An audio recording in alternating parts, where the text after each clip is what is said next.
Baik, kita lanjutkan.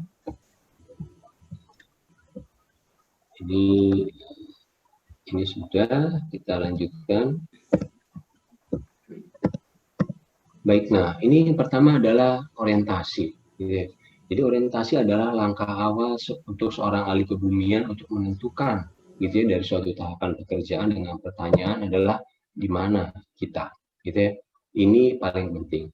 Apapun yang nanti akan kita jumpai, batuan beku, sedimen, metam, apakah emas, bahan galian, C, bahan tambang, minyak bumi, pertanyaan adalah di mana posisi singkapan tersebut ketika kita diberikan peta dasar, sehingga kita bisa meletakkannya di dalam peta dasar yang kita pakai untuk bekerja.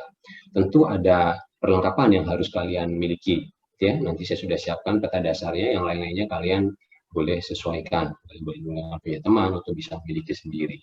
Peralatan apa saja yang dibutuhkan untuk melakukan orientasi?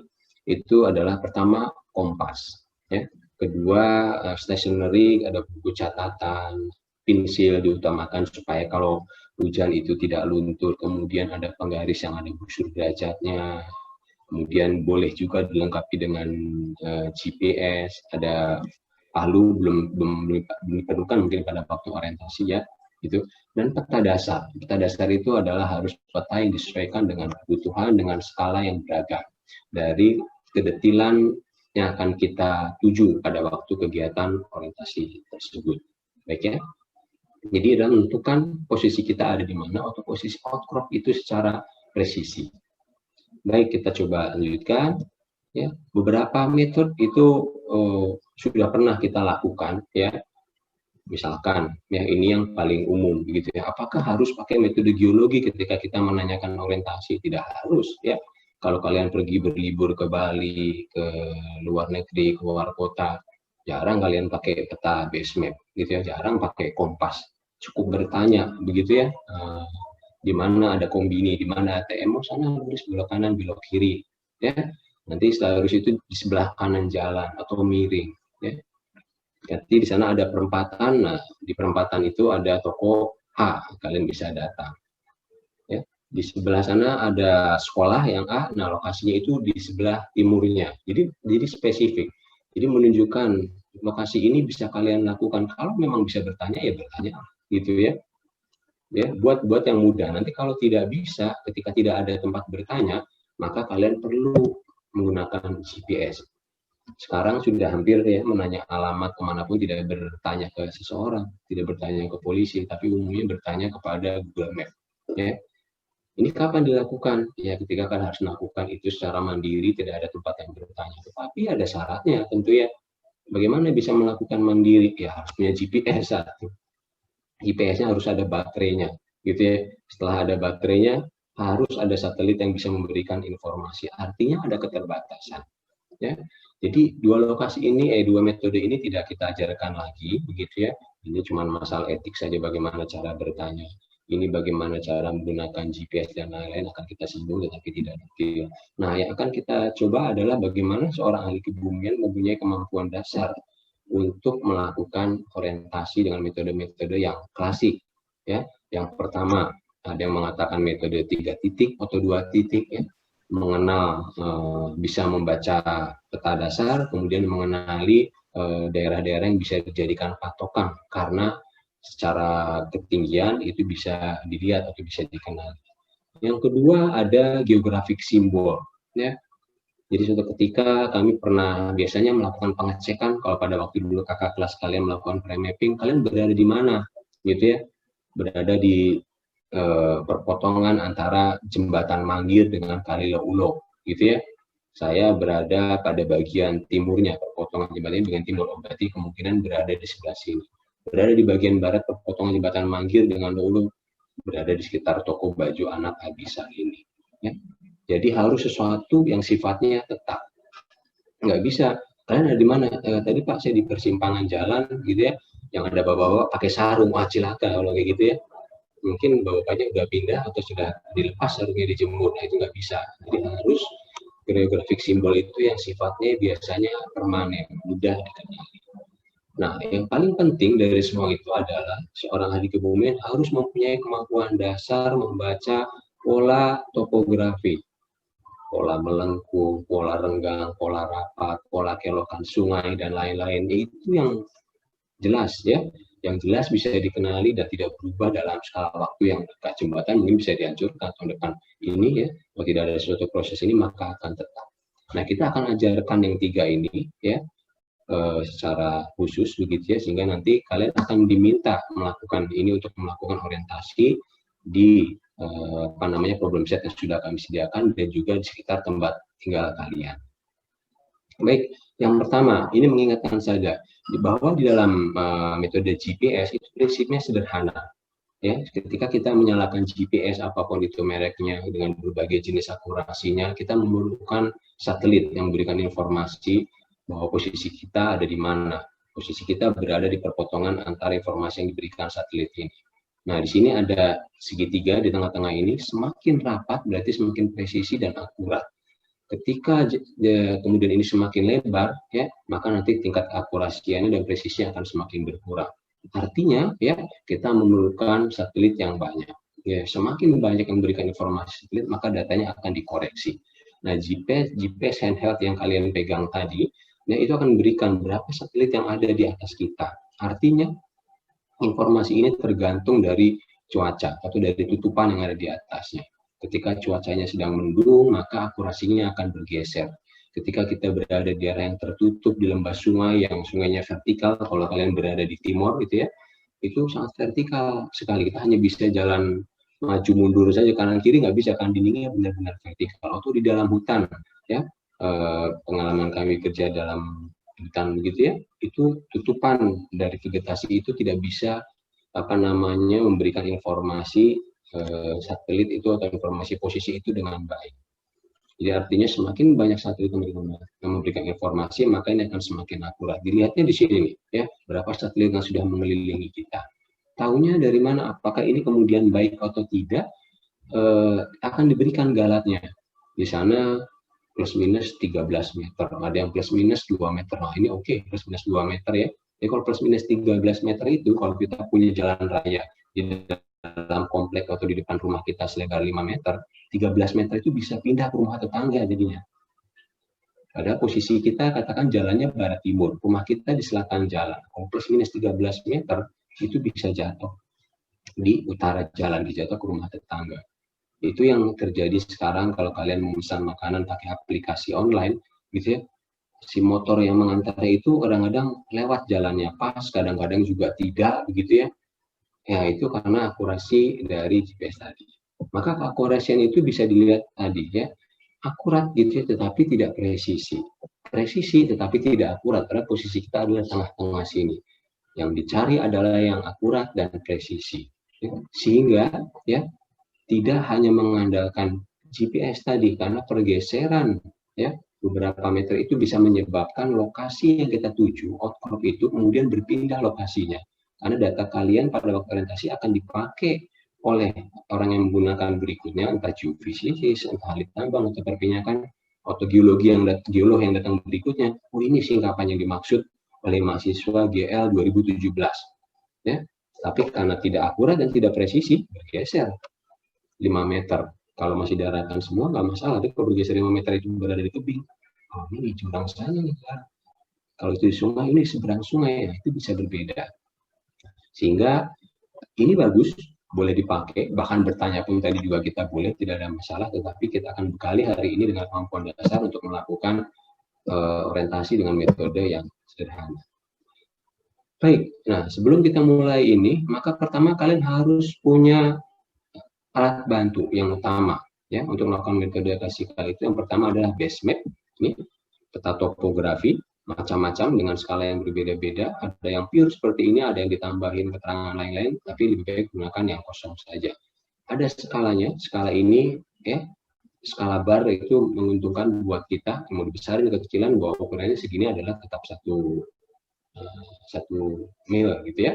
Nah, kemudian sebelum kita menggunakan peta dasar ini dan kompas untuk melakukan pengukuran secara horizontal jarak atau perbedaan sudut, yang kalian harus baca adalah satu, arah utara dan kemudian deklinasi yang biasanya dicantumkan di dalam peta. Deklinasi adalah perbedaan sudut utara sebenarnya dengan magnetik. Jadi kalau ini adalah katakan berapa ini? 16,3, magnetic north-nya itu ke arah timur, maka bagian-bagian dari kompas yang akan kita pakai ini harus disesuaikan dulu. Nah, kita kenali dulu ya sebelum bagaimana cara melakukan deklinasi adjustment ini. Ya. Sini ada piringan yang menunjukkan arah utara, selatan, kemudian di sini ada east, west, north, south gitu ya. Di sini ada apa namanya? Ada round level gitu ya untuk menentukan posisi horizontal. Di sini ada klinometer, di sini ada cermin. Nanti kegunaannya salah satu selain untuk bercermin adalah melihat pantulan objek yang kita bidik. Ya, kemudian di sini ada index pin. Nah, index pin ini untuk membantu kita menyesuaikan deklinasi. Diputarnya di sini deklinasi adjustment. Kalau 16,3 ke arah timur, maka harus diputar 16,3 derajat ke arah timur dengan cara memutar di sini. Ya, deklinasi adjustment screw-nya ini diputar. Karena apa? Perbedaan 1 derajat untuk jarak yang dekat tidak masalah. Tapi begitu jaraknya itu perbedaannya dikonversi dalam 1 kilo, 10 kilo, maka perbedaan 1 derajat itu bisa melenceng dari tujuannya. Di ujung sana itu perbedaannya akan finish pada titik yang berbeda. Kira-kira begitu. Nanti kalian akan diminta melakukan orientasi dengan beberapa metode. Ketika terjadi perbedaan 1 derajat itu pengukurnya bahkan tidak presisi, ini adalah alat bantu sebenarnya untuk melok dari objek kita ketika ini berada dalam satu garis di cermin dan di sini, maka objek kita sudah pada posisi yang benar, setelah ini harus horizontal. Ya. Baik, kemudian di bagian sini untuk menentukan derajat, ini ada bull eyes untuk horizontal, ini ada klinometer untuk posisi vertikal, di sini ada menentukan derajat kemiringan. Ada yang 0 sampai 90, ada yang nyatakan dalam persentase. Biasanya kalau untuk keperluan geomorf itu kita memerlukan berapa persentasenya, tapi umumnya kita minta disajikan dalam 0 sampai 90 itu saja kemiringan. Baik, ya, jadi ada peta dasar yang ada deklinasinya itu harus dicari, kemudian kita harus sesuaikan dulu dengan melakukan penyesuaian dari index pin dan deklinasi adjustment screw. Ya. Kemudian dipastikan kemudian jarum dari kompas ini adalah horizontal. Kalau tidak horizontal, dia miring membentur kaca, waktu terlalu menunjang, maka salah satu sudut yang lain membentur kaca, maka perlu dilakukan yang namanya inklinasi, perbedaan horizontal dari sudut magnet dengan sudut yang sebenarnya. Sehingga ada kompas yang kalian pakai itu kadang-kadang dibebani oleh lilitan kawat untuk melakukan adjustment untuk inklinasi. Baik ya. Kompasnya yang disarankan adalah kompas geologi gitu ya. Kalau tidak ada, sementara untuk orientasi kalian boleh pakai kompas yang ada di handphone, boleh kompas pramuka gitu. Tapi kami menyarankan ke depan kalian harus punya ini. Kalau enggak, pinjamlah pada waktu melakukan tugas akhir. Baik, nah apa yang bisa kita lakukan dengan kompas geologi? Satu, dengan mengukur sudut lereng. Ya, ketika kita mengukur sudut lereng, pastikan yang diukur ada posisi vertikal di pengukur dan yang diterima receiver itu ada tinggi yang sama. Jadi kalau ini adalah mahasiswa A, ini mahasiswa B, yang dibidik ini adalah cari yang ukurannya sama sehingga tidak terjadi ada perbedaan sudut karena perbedaan ketinggian alat ukur. Nah, melihat kemiringan ini, nah kita lihat gitu ya. Ini ada klinometer, ini ada bull's eye. Klinometer ini harus posisi horizontal. Jadi ini digerakkan bagian belakangnya pada sudut berapa ketika ini sudah horizontal, maka di tempat kita berhenti ini derajatnya itu adalah derajat slope yang sedang kita ukur. Ya, silakan berlatih. Nah, kalau tidak peta, kalau tidak kompas geologi itu tidak ada. Ya, peta pramuka beberapa saya lihat ada. Ya, peta pramuka beberapa saya lihat ada, begitu ya, meskipun tidak ada ininya, tidak ada kilometernya. Baik.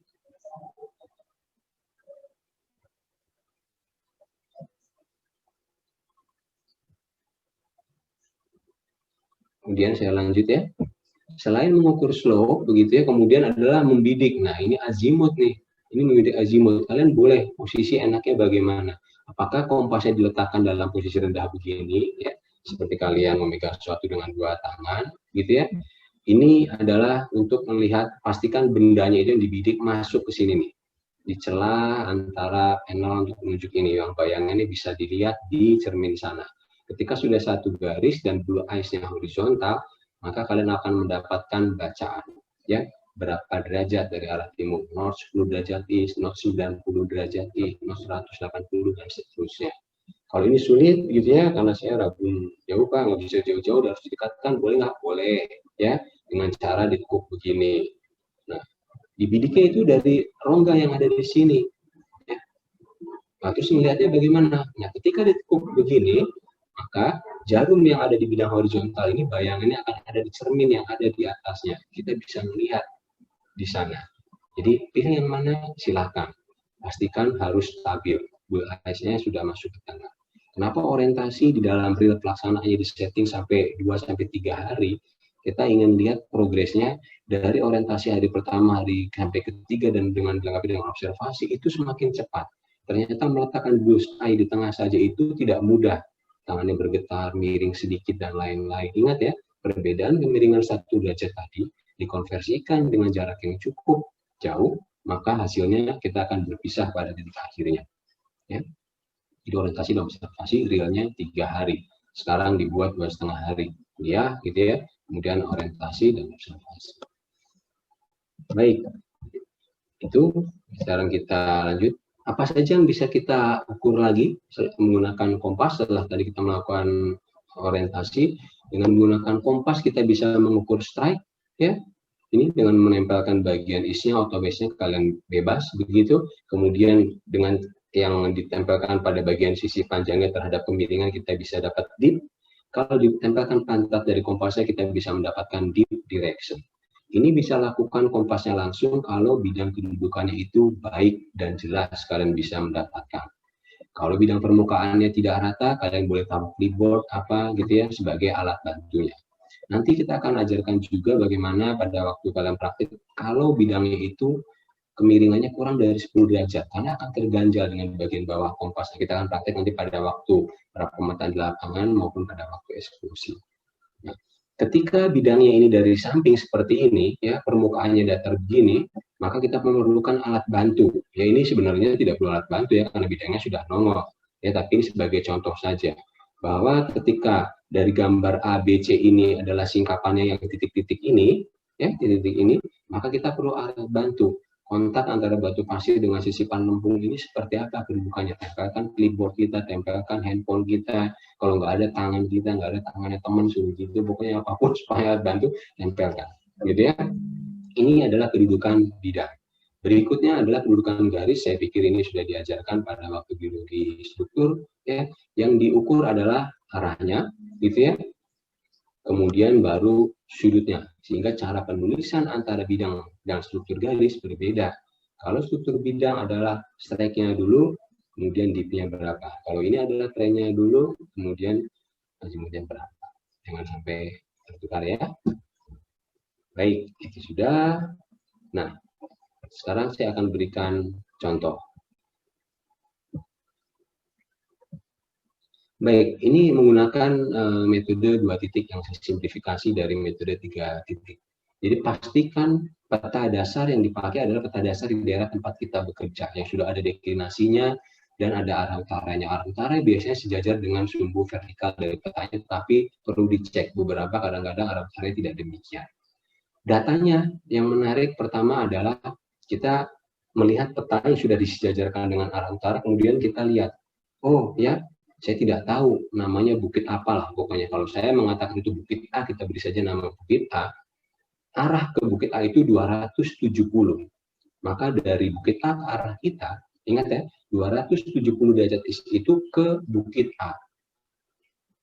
Maka dari bukit A ke arah kita, titik azimutnya adalah, bisa diikutin ya, north 90 derajat east. Kita berada di antara garis ini, nggak tahu di mana, tapi kita berada di sini.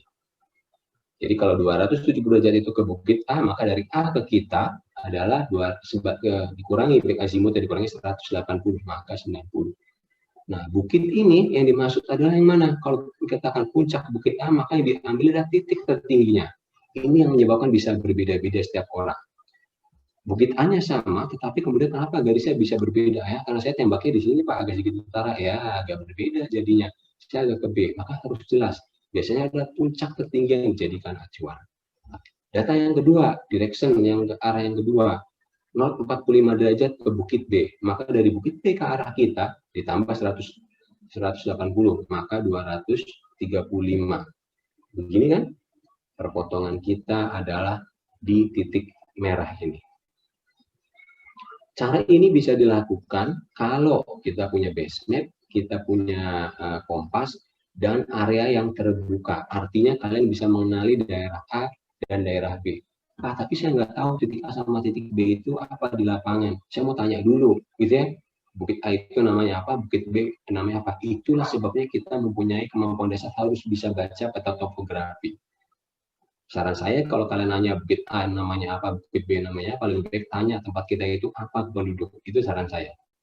Ya. Jadi dengan mensejajarkan itu kemudian kita bisa orientasi. Jadi orientasi tidak hanya menentukan titik, tapi bisa melihat keadaan sekitar kita itu dari topografi seperti apa. Ya. Nanti kita akan praktek pada bagian belakang ya. Ini metode yang pertama.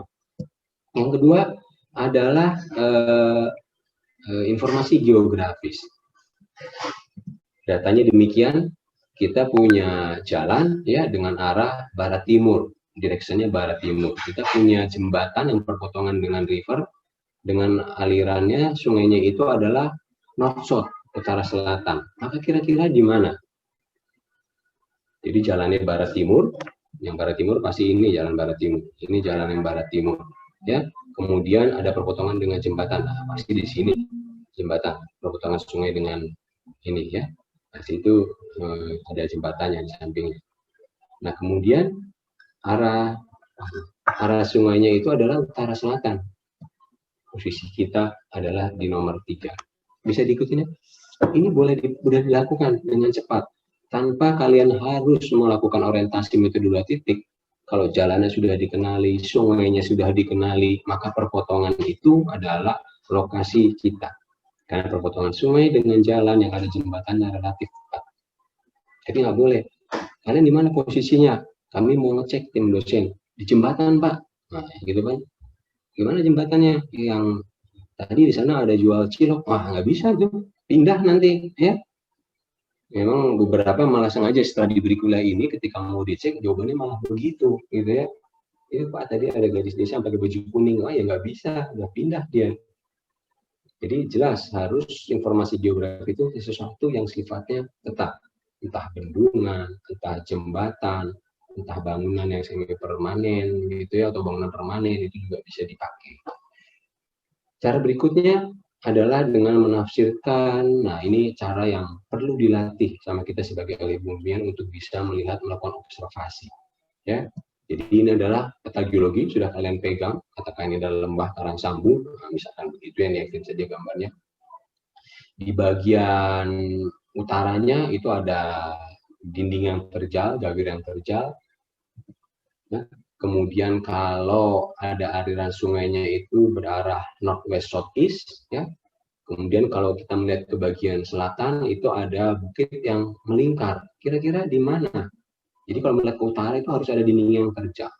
Ya, kalau melihat ke selatan aliran sungainya adalah barat laut tenggara. Kemudian kalau ke selatan kita menikmati pemandangan bukit yang sirkular. Di mana posisi kita? Antara 2 dan 3, 1 sudah tereliminir. Tapi begitu ke utara melihat gawir yang terjal dan aliran sungai, tidak ada informasi percabangan sungai, maka posisinya adalah di 2. Ya. Ini bisa dipakai untuk membantu kita pada waktu kita sudah masuk ke arah hulu sungai yang sudah mulai rimbun begitu ya, atau ke sungai yang gawirnya terjal tidak bisa lagi menembak. Jadi mana yang harus dipakai Pak? Apakah bertanya GPS, metode 2 titik, informasi geografis, atau yang terakhir boleh dipakai semuanya gitu ya. Seperti kalian pada waktu mendeskripsikan mineral kan ada 9 parameter, labores, warna, kekerasan dan lain, mana yang dipakai? Pada akhirnya tidak dipakai juga gitu ya. Begitu sudah tahu pengalaman gitu ya, ada ciri khususnya. Maka pilihlah menurut kalian mana yang paling mudah.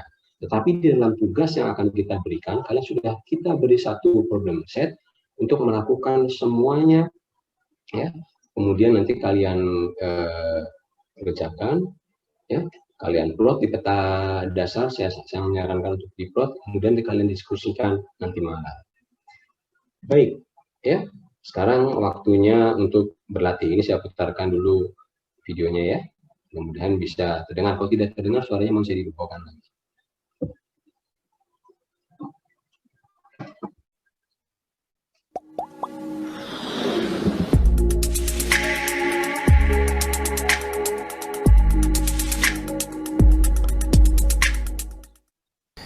Modul pertama di dalam kuliah virtual geologi lapangan adalah orientasi dan observasi.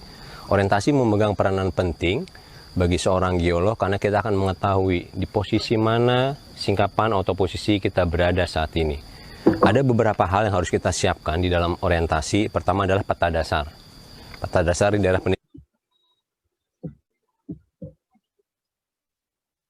disesuaikan skalanya sesuai dengan kebutuhannya.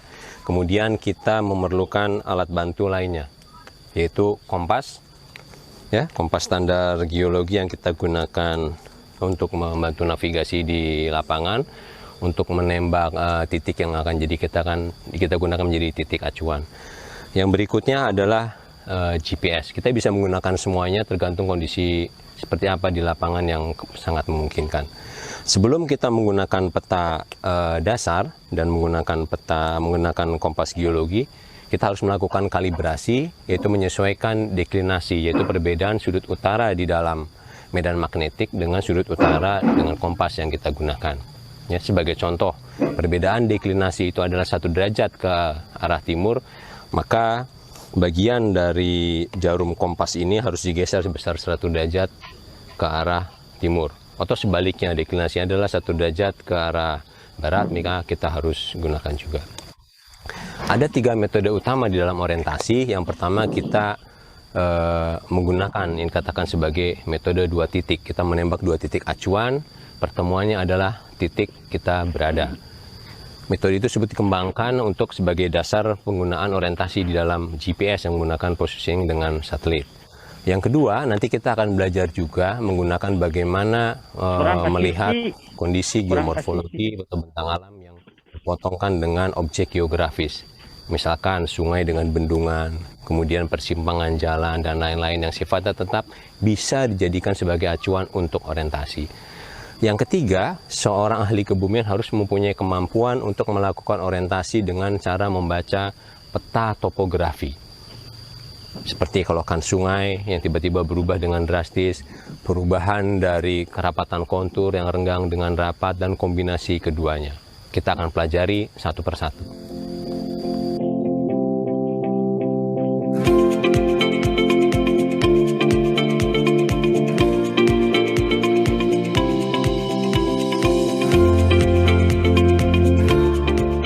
Pas saat ini antara jarum utara kompas dan magnetik itu tepat berimpit. Nah, penyesuaian perlu dilakukan ketika kita membaca peta. Katakan perubahannya adalah 1 derajat ke arah timur, maka kita putar tombol yang berada di samping kompas ini untuk menyesuaikan sebesar 1 derajat ke arah timur. Dan sebaliknya, jika deklinasinya itu adalah ke arah barat sebesar 1 derajat, maka kita geser ke arah yang sebaliknya. Setelah itu selesai dilakukan, maka kita bisa menggunakan kompas itu dan siap menggunakan peta dasar sebagai alat untuk membantu orientasi. Kali ini kita akan melakukan orientasi tepat di samping dari kampus lapangan Karangsambung. Areanya cukup terbuka. Kita akan mencoba melakukan beberapa metode orientasi. Sebelum kita melakukan orientasi, kita mohon memastikan dulu bahwa kompas kita sudah siap sesuai dengan deklinasi dari yang tertera di dalam peta dasar kita. Baik, metode yang pertama kita bisa menggunakan metode 2 titik. Yaitu kita menentukan posisi kita dengan menembakkan titik-titik tinggian yang berada di sekitar kita. Saya akan gambarkan teknisnya. Dengan kompas yang sudah siap sesuai dengan deklinasi dan disejajarkan dengan arah utara di lapangan, kemudian kita bisa membaca peta topografi di mana area-area tinggian di sekitar kita itu bisa kita lihat dengan mudah. Sebagai contoh, ya, kita mempunyai suatu tinggian, ya, yang posisinya kita tidak tahu berada di mana, begitu ya. Tapi setelah kita lihat, kita ada 2 tinggian di sekitar kita. Kemudian kita tembak satu tinggian tersebut, ya, ternyata arahnya terhadap tinggian tersebut adalah 0 derajat, north 0 derajat east. Artinya kalau dari titik tersebut kemudian kembali ke titik kita, back azimuth adalah sebesar 180. Maka kita gambarkan garisnya 180. Kemudian titik yang lain yang berada di sekitar kita, titik tinggian, kita tembak, itu arahnya adalah north 90 derajat east. Maka kebalikannya adalah north 270 derajat east. Kita gambarkan juga.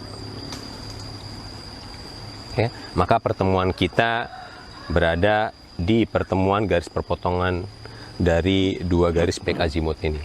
Metode ini bisa dilakukan dengan cepat, dilakukan dengan baik, dengan syarat areanya adalah terbuka seperti ini. Kita bisa menembak kurang lebih titik-titik tinggian yang mana yang berada di sekitar kita bisa digunakan sebagai acuan. Baik, untuk memperdalam dan memperjelas, maka kita akan coba mempraktekkan, ya. Kita akan memperagakan bagaimana kita semua bisa menggunakan metode 2 titik untuk orientasi di medan yang terbuka. Mengetahui posisi kita pada peta, kita harus mengetahui puncak-puncak yang dapat kita kenali di lapangan. Contohnya di lapangan Karangsambung ini adalah puncak Brujul, dan kemudian ada puncak Paras. Untuk mengetahui posisi kita pada peta, kita dapat menggunakan bantuan kompas. Cara yang pertama yaitu kita harus memosisikan kompas kita pada posisi horizontal yang dibantu dengan adanya bullseye yang berada di tengah. Kemudian untuk puncak yang akan kita tembak dapat kita lihat pada pantulan cermin, dan puncak tersebut harus berada di garis hitam. Kemudian setelah bullseye berada di tengah dan puncaknya sudah berada di garis yang hitam, kita dapat membaca kompas kita yaitu pada arah north 194 derajat east. Untuk puncak yang kedua, kita dapat melakukan dengan cara yang sama. Kemudian setelah bullseye-nya berada di tengah dan puncak yang akan ditembak itu berada di garis hitam, kemudian kita dapat membaca arah kita yaitu pada north 40 derajat east. Untuk pengeplotan di peta, langkah pertama yaitu kita dengan melakukan back azimut dari arah yang sudah kita tentukan tadi, yaitu dari back azimut dari north 194 derajat east, yaitu dari puncak Brujul kita menarik garis lurus dari titik back azimut tadi.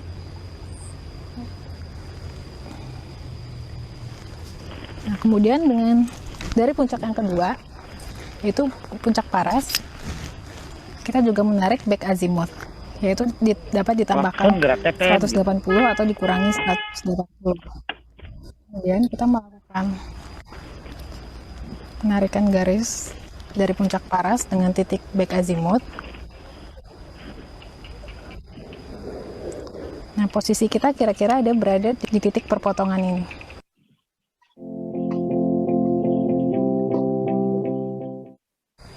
Baik, tadi kita sudah belajar orientasi menggunakan 2 titik acuan untuk area yang terbuka. Sekarang kita akan mencoba metode yang lain, yaitu memotongkan objek geografis seperti jalan tempat saya berada sekarang ini dengan peta ini. Kita coba tembakan dengan salah satu objek geologi yang ada.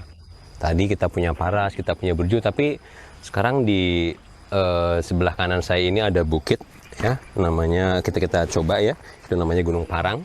Kita coba tembak ke arah sana, itu kurang lebih dengan memposisikan horizontal sekitar 330. Jadi kita potongkan back azimutnya dari arah yang berlawanan ke arah sini berarti sekitar 150 derajat east. Baik, sekarang kita lihat ya hasil dari pemotretan yang pertama tadi. Ya. Di sini adalah hasil orientasi kita yang pertama.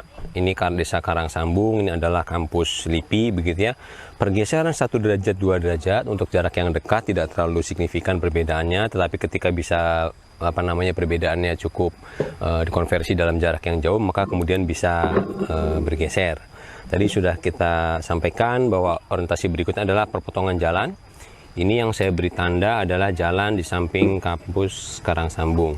Dan bukit yang kita lihat tadi itu adalah Gunung Parang yang ada di sini.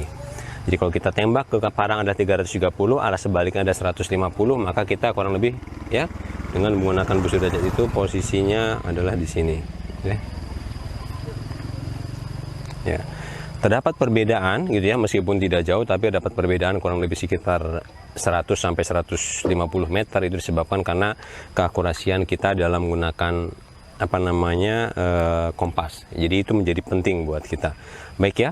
Jadi setelah kita mengkoreksi dengan informasi geografis, dalam hal ini jalan, kemudian juga dipotongkan dengan salah satu tinggian yang ada di sini, kita mendapatkan posisi, ya kurang lebih posisinya ada di sini.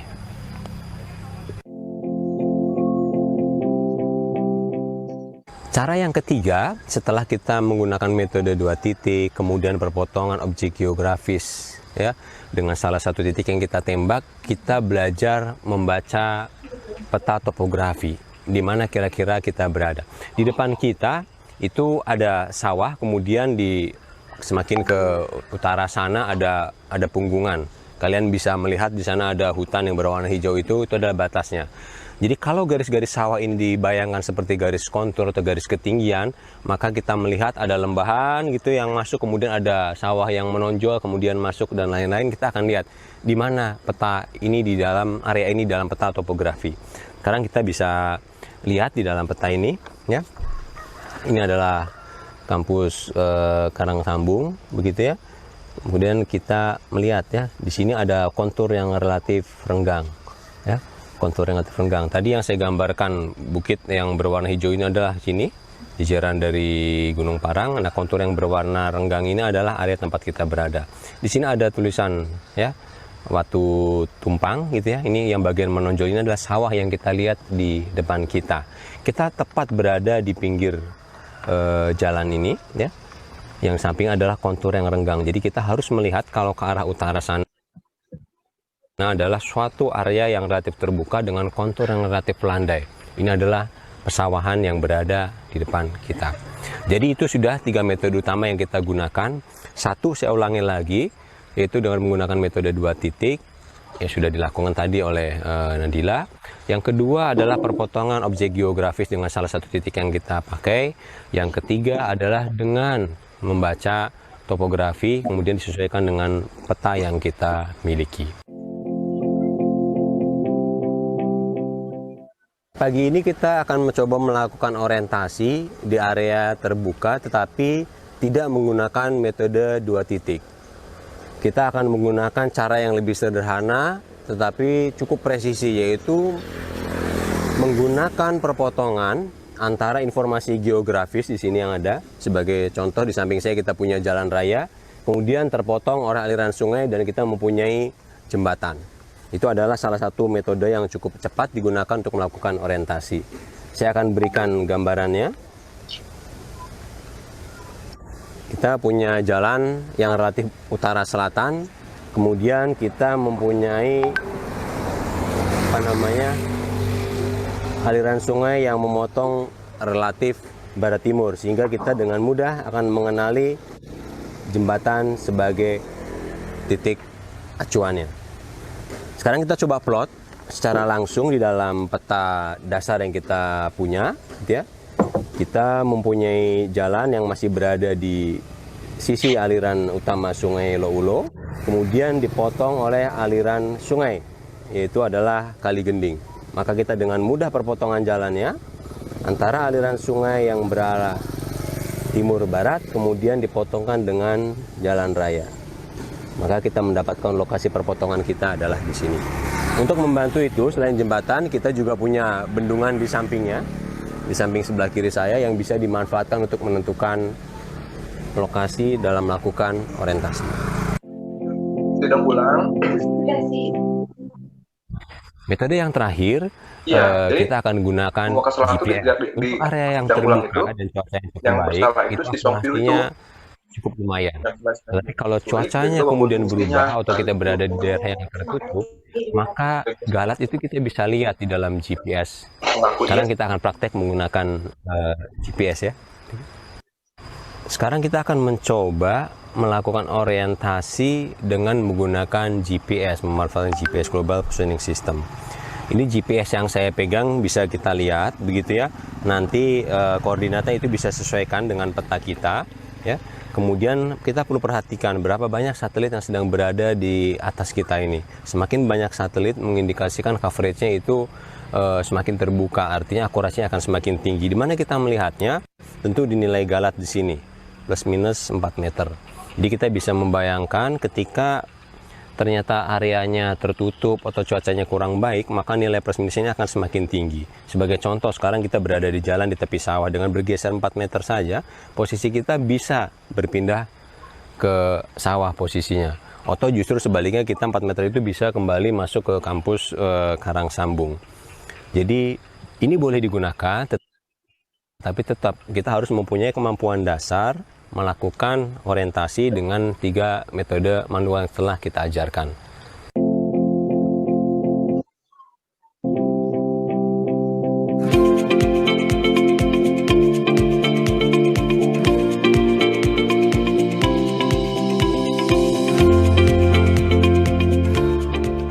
Baik, ya, tadi sudah mendengarkan penjelasan. Sebelum dilanjutkan, ini saya izin stop share dulu sebentar.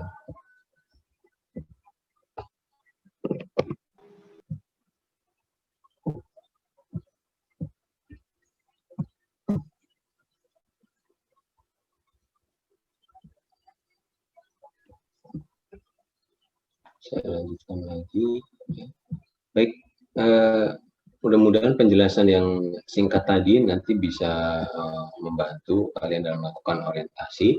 Tidak perlu khawatir, nanti video tadi bisa akan di-share oleh Mbak Mika setelah akhir sesi kuliah ini. Nah, sebelum saya lanjut untuk memberikan tugas pertama di bagian orientasi, yang bisa nanti kalian mulai kerjakan hari ini dan didiskusikan nanti malam. Untuk batas pengumpulannya adalah besok sore untuk orientasi. Sementara untuk observasi, batas pengumpulannya adalah 2 hari lagi ya, pada tanggal 28. Silakan, ada yang ingin ditanyakan dulu sebelum saya kemudian memberikan exercise dan membagi kelompok menjadi 2 grup. Pak, saya ingin bertanya, Ya. Pak. Oh ya, enggak, silakan enggak. Terima kasih Pak atas ini.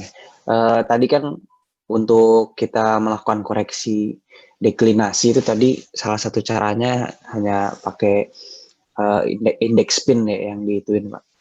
Apa? Kalau misalnya yang pakai cara manual gitu Pak, kalau misalnya emang kami nggak punya akses terhadap Brunton gitu Pak, apakah emang akan diajarkan atau gimana Pak? Ya, sebenarnya cara menggunakan indeks spin itu dan screw yang bagian declination adjustment itu adalah cara manual.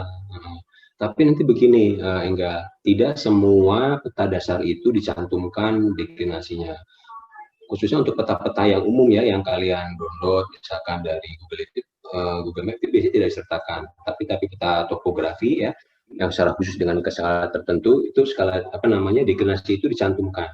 Bahkan nilai deklinasi itu berubah pada periode tertentu dengan kecepatan yang sama, sehingga perlu dipastikan pada waktu kalian bekerja, dipastikan itu adalah peta terakhir yang akan digunakan. Ya, misalkan ya rata-rata itu tahun 2000, terakhir itu pergeserannya itu ya satu daerah misalkan 1,5 cm, tapi setelah itu bisa berubah Enggal. Nah, jadi Enggal harus pastikan itu ada yang ada dan ada yang tidak. Ya, kalau Enggal tidak punya akses pakai peta dasar yang ada deklinasinya dan peta topografinya tidak ada, ya dicoba dengan koreksi yang lain gitu ya. Jadi deklinasi itu dipakai untuk koreksi awal sebelumnya, sebelum peta dan kompas itu digunakan. Demikian kira-kira Enggal. Oke, baik, terima kasih Pak. Maka Bapak Ibu yang lain mungkin ada yang ingin menambahkan pada waktu orientasi ini.